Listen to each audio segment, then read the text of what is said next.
In case of pig, this is atlas axis, the third, fourth, fifth and sixth, and this is the seventh cervical vertebrae. We can see that in case of pig, the cervical vertebrae are short and wide. As we can see, they are short and wide. And the very important thing, the ventral spine is absent.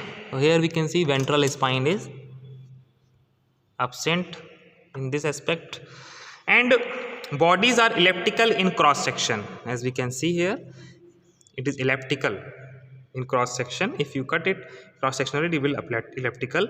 Pedicels are perforated by a foramen in addition to the intervertebral foramen. So here we can see, in addition, this is the intervertebral foramen, but in this aspect, these pedicels are having in this pedicel, as we know that the spinous vertebral foramen on the lateral aspect, both side is having this surface is called pedicel. Upper surface or roof is called lamina, that is called arch. Complete structure is called arch.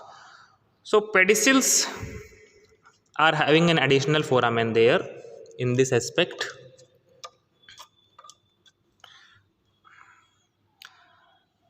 That is found in case of pigs.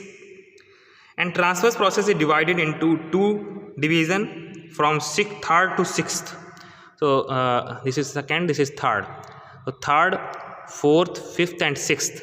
This transverse division, transverse process is divided into two divisions, 1, 2, 1, 2, 1, 2, 1 and 2. Like this we can see here.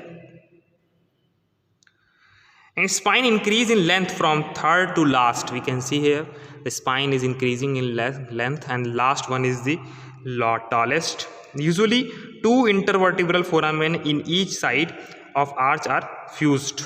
So in this aspect we can see, in this aspect internal to that neural arch, two foramens are there and they are connected.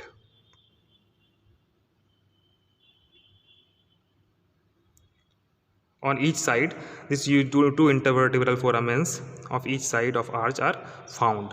So this is the very specific. Sometimes it is connected, sometimes it is not connected in case of pig.